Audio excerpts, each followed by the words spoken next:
আজ 21শে জুলাই আলিগড় ইসলামিয়া দাখিল মাদ্রাসা কর্তৃক আয়োজিত জুলাই শহীদদের স্মরণে অনুষ্ঠান ও দোয়া মাহফিলে মঞ্চ উপস্থিত পত্র প্রতিষ্ঠানের সম্মানিত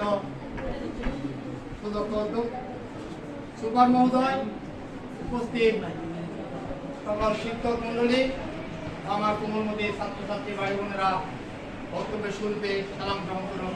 আসসালামু আলাইকুম ওয়া রাহমাতুল্লাহি ওয়া বারাকাতুহু। আজ আমরা এমন একটি পর্যায়ে এসে দাঁড়িয়েছি, একটি স্বাধীন গণতান্ত্রিক রাষ্ট্রে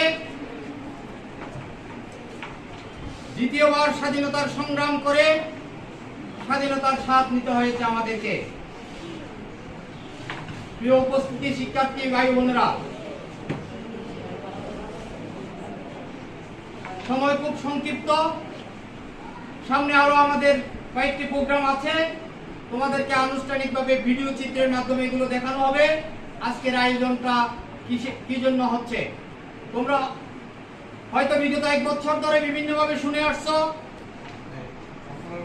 যখন দেখেছো হয়তো তখন এটাকে গুরুত্ব দাও নাই। এই জুলাই কি জিনিস ছিল, জুলাই বিপ্লব কি ছিল, আমি একটু করে তার পূর্ব কথা তোমাদেরকে স্মরণ করিয়ে দিব। একটি শাসক যখন তার বাকশাল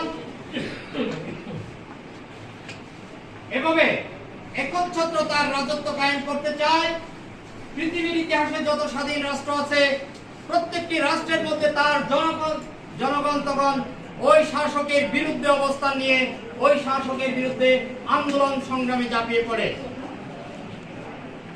যেটা ছিল 1971 সালে যেভাবে এদের স্বাধীন হয়েছিল, 1947 সালে যখন ব্রিটিশ শাসনের পর পাকিস্তান রাষ্ট্র নামে আমাদের পূর্ব পাকিস্তান ও পশ্চিম পাকিস্তানের দুটি অঞ্চল নিয়ে যখন পাকিস্তান রাষ্ট্র স্বাধীন হয়েছিল, ঠিক তৎসময়ে পাকিস্তান সরকার যখন পূর্ব বাংলার জনগণের উপর অত্যাচার নির্যাতন চালিয়েছিল, পূর্ব বাংলার আপামর জনসাধারণ 52 ভাষা আন্দোলন,